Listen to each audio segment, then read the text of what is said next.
Good evening. I'm Mark Mitchell, and I'm here in the foyer of Network 10 Studios, where past and present cast members of Neighbours are arriving to celebrate 1,000 episodes of the series. 4.5 years ago, Neighbours, produced by the Grundy organisation, started at another place. Well, Channel 7, but then didn't we all? Within 12 months, in a bold move, Network 10 picked up the series. Since then, Neighbours has gone on to become the most successful Australian television series ever produced.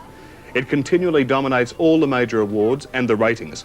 The characters have become household names, and the actors who play them create chaos wherever they go. Neighbours is now being viewed by over 50 million people in 11 countries around the world.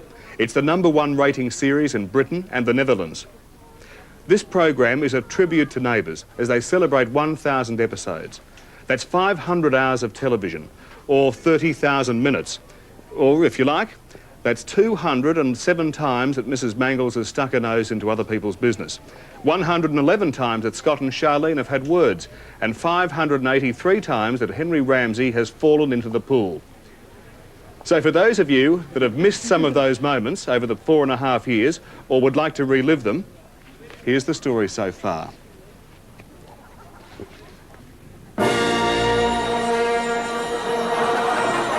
A long time ago, in a network far, far away, the sun first shone on 3 brick veneer homes in a quiet Melbourne cul-de-sac known as Ramsay Street.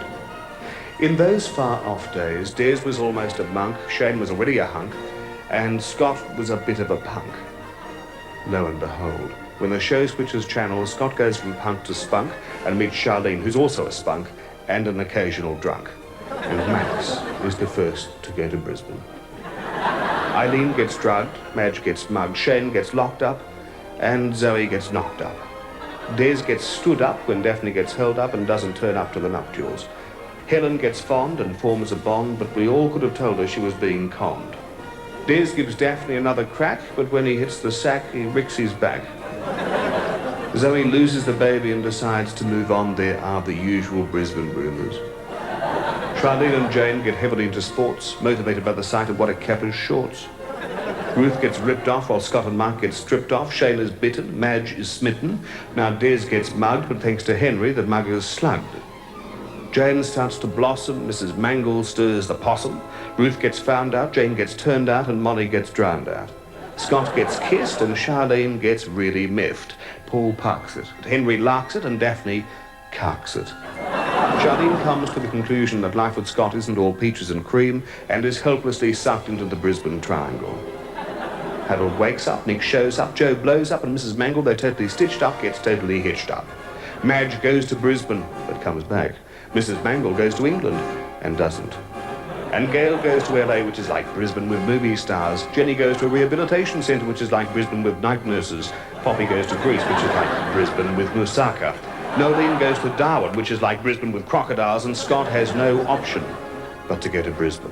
Harold goes up in the world, Gloria goes up market, the Ramsays are up in arms, and Gail is up the duff. Naturally, she's expecting triplets. As we speak, Jane and Des and Joe and Kerry are set to tie the knot. But will Harold go Scottish? Will Des go Japanese? Will Hilly go on the dole? Will Henry go Troppo? Will Toby go to Brisbane? Will the scriptwriters go insane?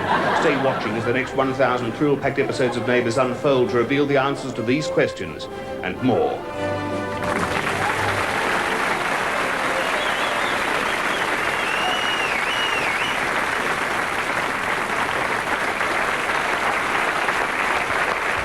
Well, I think that clarifies things. But stay with us, because from this party here, we'll be taking you behind the scenes of the series to meet the cast, the writers and the creators as they work. We'll examine what has made Neighbours the success it is, and talk to those who've been with the series since the beginning, the newcomers, and those who've gone on to create successful careers outside the series. We'll be taking you to London to look at the Neighbours international phenomenon. But first to Ramsay Street, which has become so famous that tourists flock to this street in the suburbs of Melbourne just to say, I was there. We've been over here a week and seeing all the new characters. It's fantastic. To stand outside Mrs. Mangles, you know, it's terrific. Well, there's this map, which you can get at the youth hostel. With all the details on it. Where to get off at the train station and the bus. Neighbours, Everybody needs good neighbours. Fantastic, you know, to have actually been here and... Oh, it's great. It's lovely. It's terrific. I can't believe it. I should show them a photograph and say, look, we are really in Ramsey Street. They won't believe us, I don't think. In Neighbours? I love them all. That's when good neighbours become good friends. If you were in Australia 30 years ago, you may have seen a television program called Wheel of Fortune. It was hosted by former radio personality, one Reginald Roy Grundy. Now, the name Grundy has become synonymous with television successes and programs like The Young Doctors, The Restless Years, Prisoner and Neighbours. But Neighbours wasn't the first overseas success for the Grundy organisation. In 1984, Prisoner gave American audiences a unique insight into our easygoing, happy-go-lucky Australian society. Here, why don't you rip pictures out of someone else's magazine for a change? What do you mean, your magazine? Get out of my way! Get out of my way! What's going on? Where have you been? To the loo. You two, no television for 2 nights. The government wants to see you. Yep. No television for 2 nights. Things got pretty tough in cell block 8. Sometimes they were even sent to bed without their supper. But now, of course, Neighbours is the international flagship of the Grundy organisation. So how did Neighbours begin? Well, the original concept was the brainchild of producer and director Reg Watson. What I wanted to do was do a serial where people weren't into drugs, they weren't screaming abuse at each other. In fact, it was just so normal. I think the success of the serial really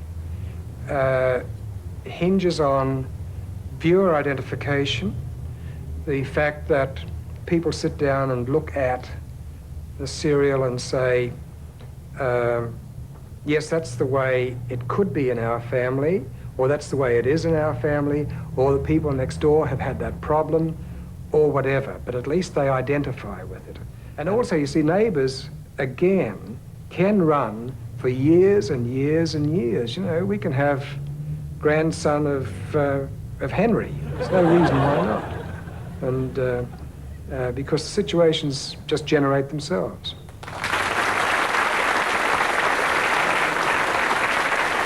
Over the last 4.5 years, 50 key or major characters have starred in Neighbours.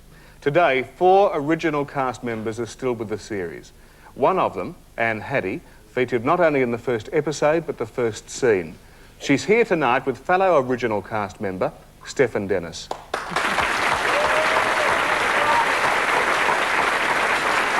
Well, firstly, congratulations to you both. Thank you, Mark. Anne, I guess you must be the matriarch of Ramsey Street. Yes, I am yours. Well, I wasn't going to say that, but do you enjoy the role? Love it. Yes, I love it. Where does Anne Haddie finish and Helen Daniels begin? Well, Anne Haddie doesn't spend quite so much time in the kitchen as Helen does. Stephen, you're original cast member too. How did you feel when you were first cast in Neighbours? Well, to be honest with you, I didn't really want the part. No! No, seriously. Oh, that's fabulous. What did you want to do, Stephen? I was actually gunning for a role in a film, and sort of the part of Neighbours came up, and I was sort of going, no, I don't really want that. I want the part in the film. And Neighbours came up, and what was really strange was the film wasn't really a great box office success, and look what's happened to Neighbours. Has the success of Neighbours sort of trivialised everything else in your life? No. Oh, that's wonderful. There is a life after Neighbours, yes. Oh, that's good, yes. And what is the best thing about being a Neighbours, Anne? Well, I love working with the people I work with, and the crew and everybody concerned with the show, and it's steady work, which is very nice. It's very nice to be able to know that you're going to eat. Stephen?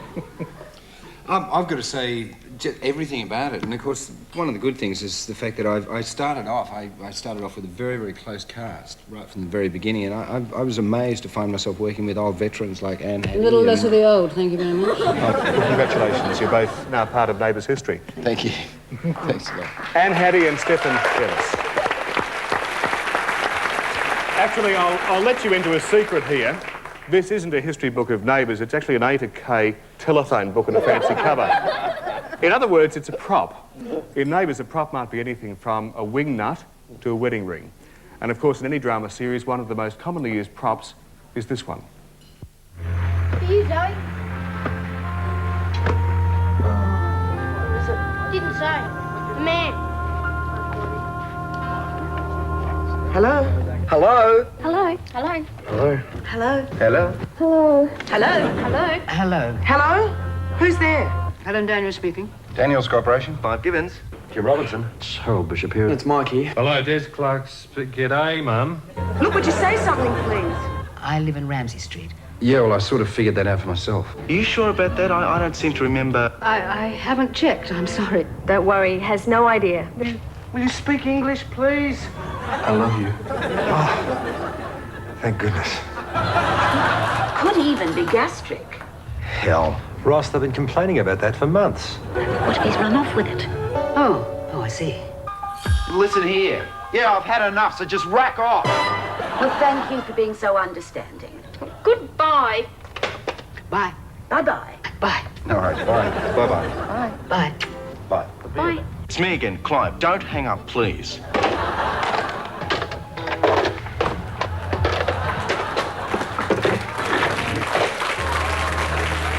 Crazy fella, I've been getting them all day at the office.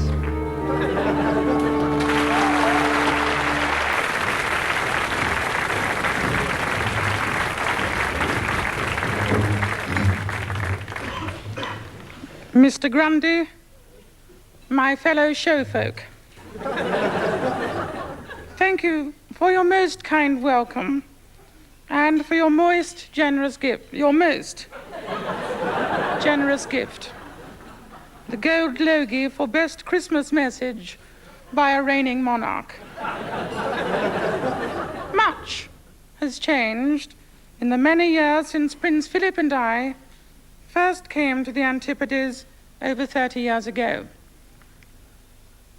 In those formative years, Australian television was merely a showcase for artists such as Bert Newton, Graham Kennedy, and Mr. Squiggle. How things have changed. For tonight marks the 1000th episode of the program Neighbours. The Queen Mother and Princess Margaret, or Madge, as we now call her, told me all about your performance at the Royal Variety Concert in London. They encouraged me to come here all the same. They encouraged me to come here.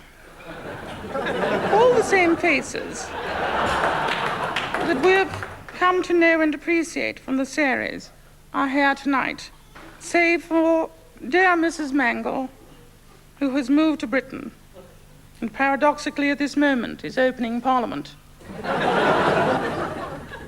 It may interest the cast to know that Neighbours is also broadcast in the United Kingdom, where my family and I also huddle together in our castles, estates and palaces to witness at first hand how the other half lives, or should I say the other 99%. And whilst on the matter of percentages, for those actors and writers among you who have been patiently awaiting a residual royalty from Britain, wait no longer. Here I am.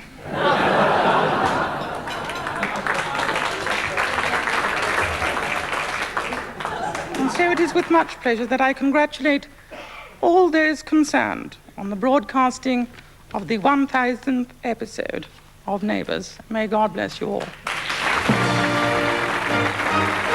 Coming up, as we pay tribute to Neighbours, we take you behind the scenes to meet the cast. And Craig McLaughlin performs with one of the world's finest jazz musicians.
if Neighbours is going to have a 1000th celebration, this man, I feel, should be mentioned. Why? Because he is the producer.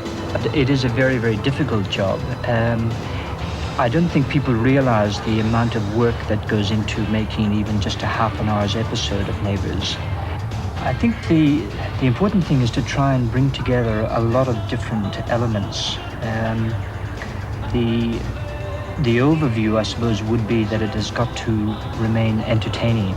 Probably one of the hardest parts of it is to try and get enough good stories, simple stories and yet entertaining stories, in script form for the production of Neighbours.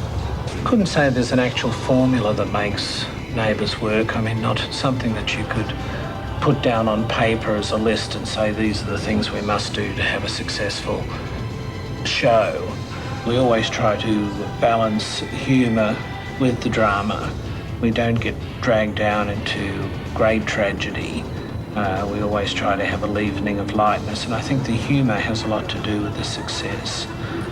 And I think the show, I think it's got a pretty happy vibe about it, and everyone looks great, you know what I mean? It's a modern, bright sort of look.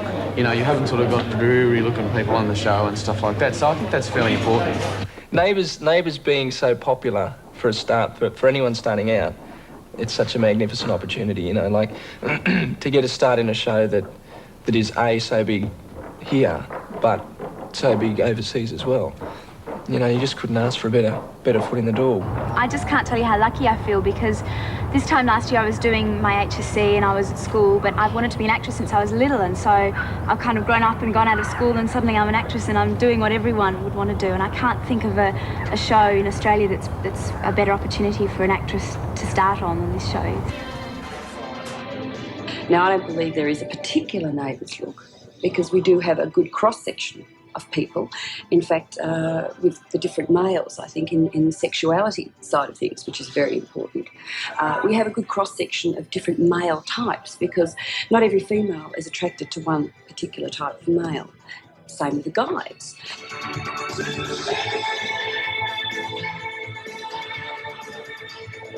It's a community-based series, and people like that. Also, there's a broad spectrum of characters, and there's somebody for just about everybody to identify with, right through from the little kiddywinks, the Sally and Christian, through to the older character. Well, you'll actually interrupt him on the tracking shot. Yeah, that's fine. But Just all of his hang on, names what's I that was car there? interrupting. Each act requires a different manner of handling, because they're all different people, they're all individuals,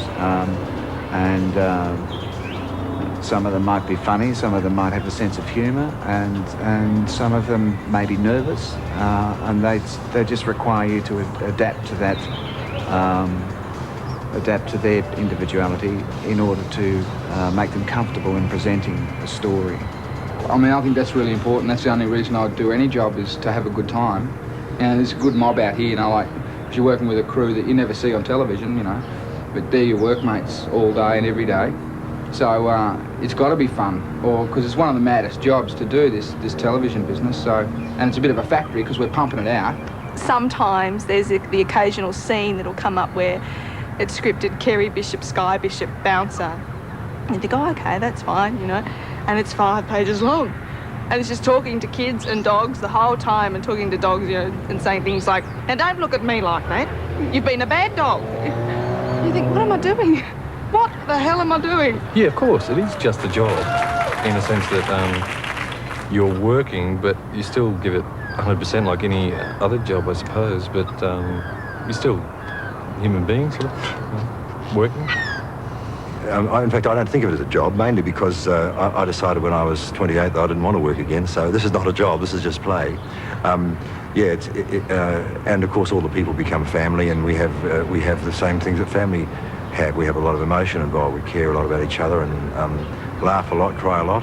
Sometimes we argue. This is one profession where older people can work with very young people, and I think that helps to keep me young too. I feel pretty young.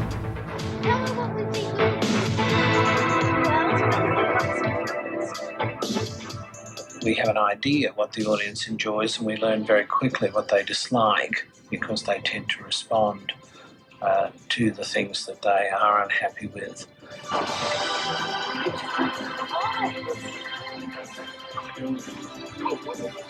And one of the things that is really extraordinary is the fact that we've had some superstars come out of this. I don't have to name them.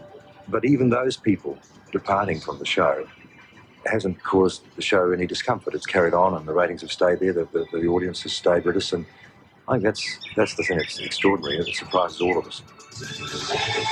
The biggest tribute that anybody can pay to the cast, to the hard-working cast and crew, is the number of people who watch the program.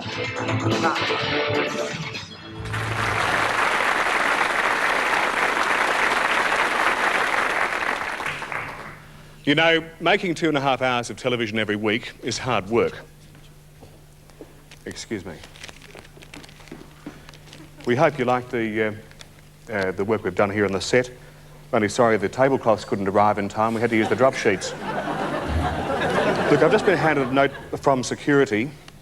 Would the person who left the 1964 E.H. Holden in Mr. Bob Shank's private car park please shift it as soon as possible?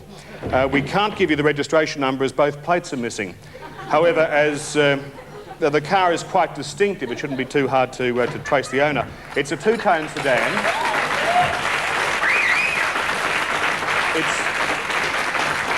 It's actually 5-tone if you count the replaced panels, with 1 mag wheel and a 3AK where no wrinklies fly sticker on the rear window.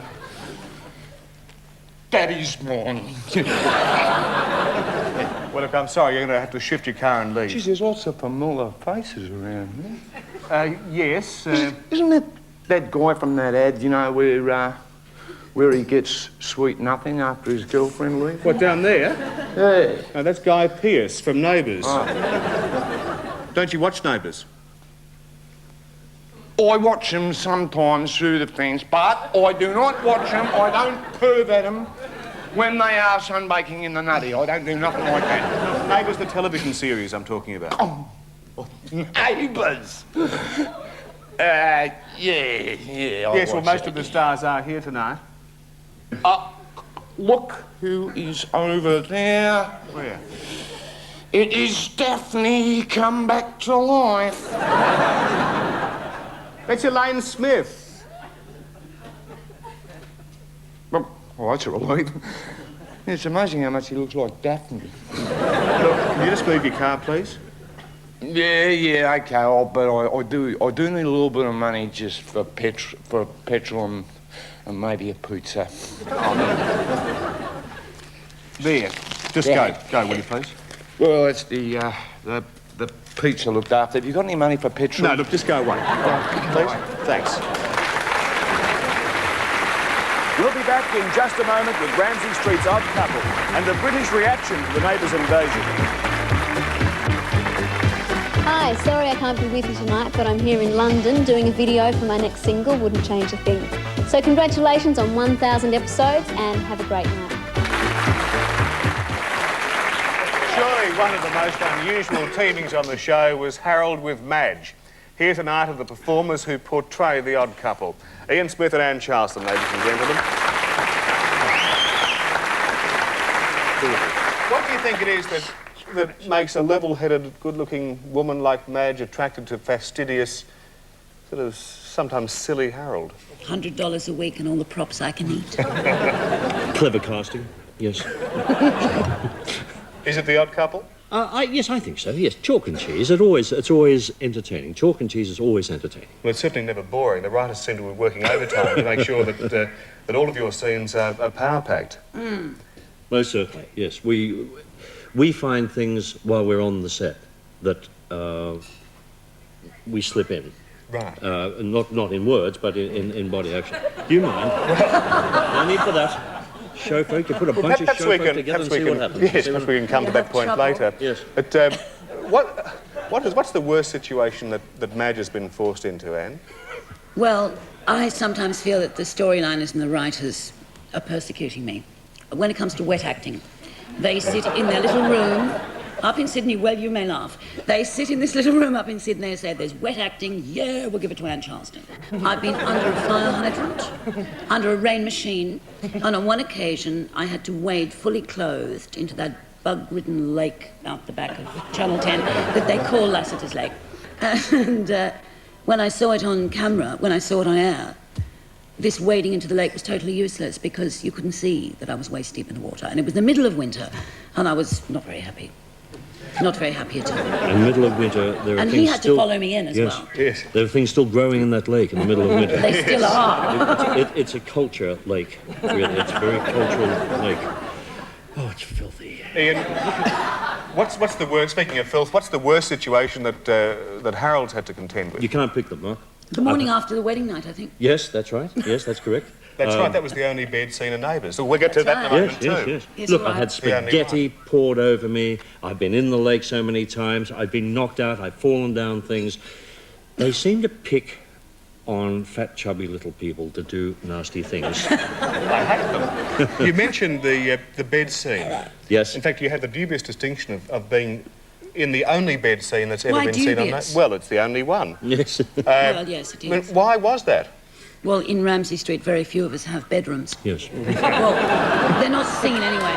Yeah, I see. We sleep on lawns, couches, In driveways. cars. We never sleep in a bed. Playing a couple like Harold and Madge, has it influenced your personal lives? Oh, no, I don't think so. You mean, do we become the characters? You mean? Yes, I mean, no. is there No, absolutely not. We're professional. What the hell do you think you're doing? It's a bit messy. Oh, stop it. You might have told me before the camera started rolling. Sake, I mean, you're presenting yourself in public. Oh, look, she looks fine to me. Look, do you mind? This is a, this is a sorry. single thing. It's a one-on-one It's thing. a Do you private... mind? Right, of course not. I mean, you don't mind. I'll You leave you just to want it. to butt in. I'll leave you to it. Harold and Madge, ladies and gentlemen. Ian and Anne, ladies and gentlemen. Would you please welcome Craig McLaughlin.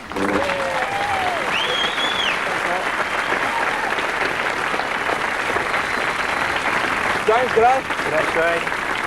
1, 2, 3, 4.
Good luck with the world trip.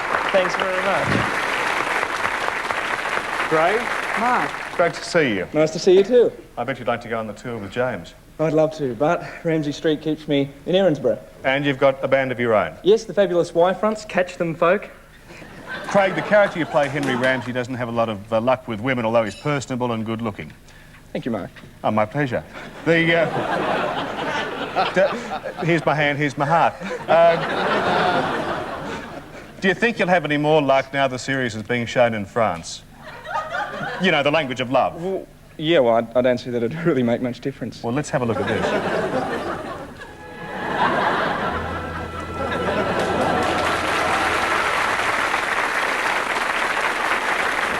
That's what they call a French kiss, huh?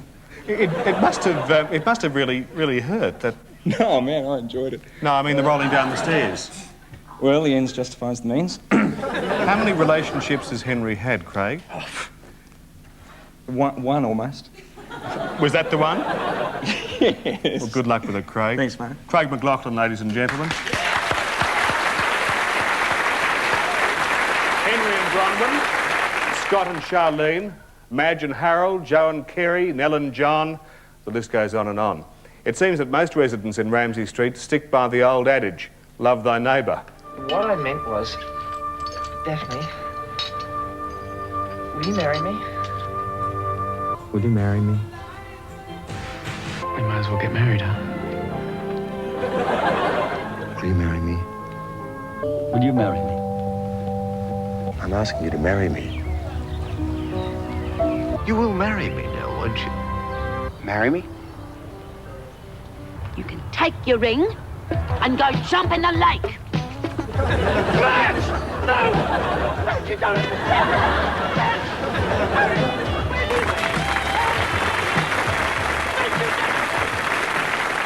Like Coronation Street and EastEnders. It's now overtaken them to become Britain's #1 hit series. Network 10's European correspondent, Mark Sulo, has lived with the Neighbours onslaught for the past 2 years. He's filed this special report for us from London. London, the heart of a great nation, the centre of the empire. It's 1:30 at the Palace, the Houses of Parliament. It's 1:30 in Oxford Street, normally a traffic nightmare, but at 1:30 everything stops. Neighbours hits the airwaves hot on the heels of the BBC News. The greatest TV phenomenon to hit this nation brings the city to a standstill. Well, not quite. An exaggeration, perhaps. Poetic licence. But not far from the truth. With an audience of 16 to 24 million people a day, there can't be all that many not watching. It's just fun to watch, you know. It's not depressing. That's what's nice about it. That's what makes it light entertainment, rather than watching EastEnders and putting yourself in a noose after you've watched it. I think Australia's really like what Neighbours really say. But I like the series. I like it because the storylines are good. My favourite character is Jason because I think he's true. Yeah, he's cute. He plays good, and I always watch it in Holland. Yeah, I watched it on BBC, and I watched it on the Belgian television, and I watched it on Dutch television. Yeah. So I see it about every day, about 2 or 3 times.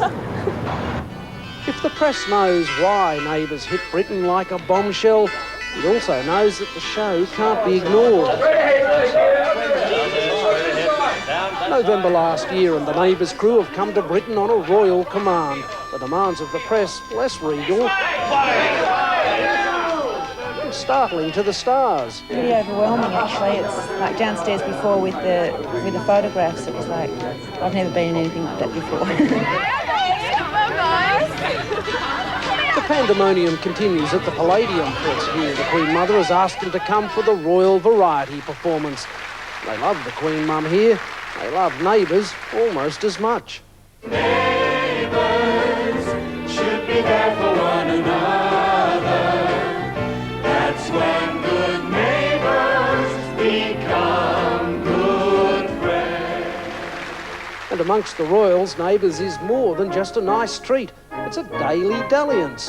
There's no doubt whatsoever that the Queen Mother's a fan and Princess Diana's a fan. We're not certain about Anne, but her children definitely watch it as well. Diana, we know, watches it because she asked the press office at Buckingham Palace to phone the BBC for 2 episodes she'd missed. And the latest theory is that Diana is a great fan of Stephen Dennis. Prince William possibly watches it. If there was an episode in the recent series of anybody pinching anybody's bottom, he might have got that when he did it to a teacher about a week ago. What do you think it is that makes Neighbours so popular here? Why is it? I think it comes down to what you Australians call mateship. You know, it's a very positive show. It's that there's no problem that can't be overcome. Over here we're fed a diet of really depressing soaps like EastEnders. There's always someone committing suicide, there's rape scenes, you know, or Dallas and Dynasty, the American soaps are sort of completely out of this world, out of touch. Neighbours is everyone can relate to it. It's everyone's experience. Everyone's always got bright faces. People pull together, they get over the problems, and I think it appeals to people. You know that they can identify with that. The In Australia, Kylie Minogue may no longer be seen nightly in Neighbours. In Britain, she still is. And as with Jason Donovan, a visit here is a guaranteed minder-bender.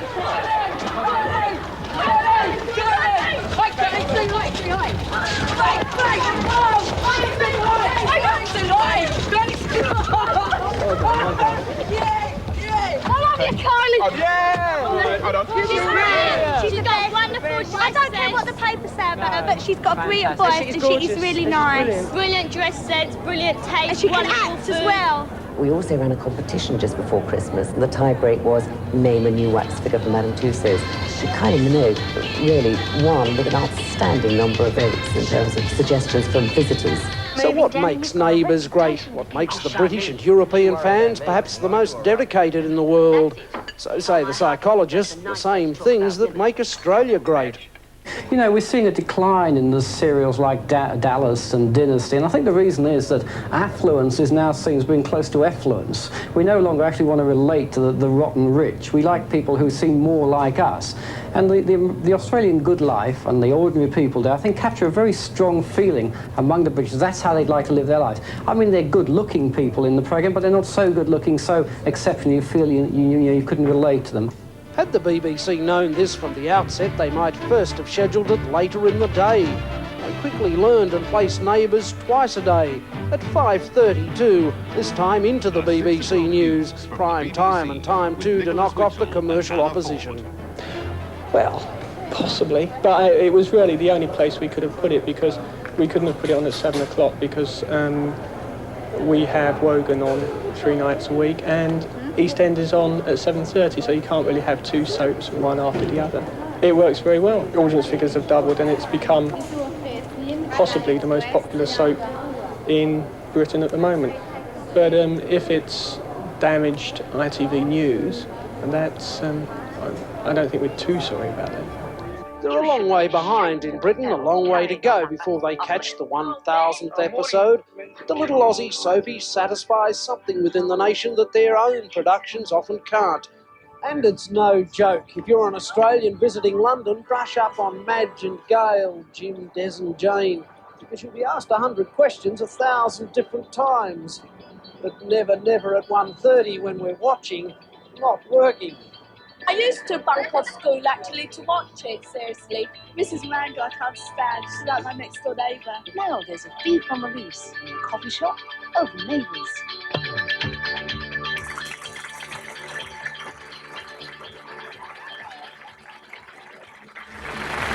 Hi there, I hope you're having a fantastic time at the party, the 1000th episode. Geez, I even remember when it was the 500th episode of Neighbours and we had a party and he was ripping me, actually.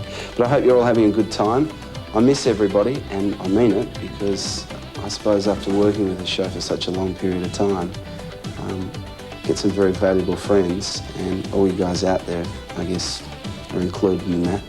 And I hope you're having a great party, and I hope to come back to see you very soon. I'm just recording a single in London, so I'll be back there when I can. Take care. We've only had time to look at a few of the ingredients that have created Australia's most successful television series.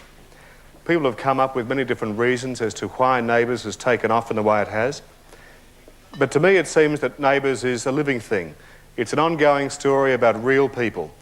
And maybe that's why we've taken the residents of Ramsay Street into our hearts. So we'll leave you with Mark Stevens, another newcomer to the series, who I'm sure will be able to put it much better than I can. Mark Stevens, ladies and gentlemen.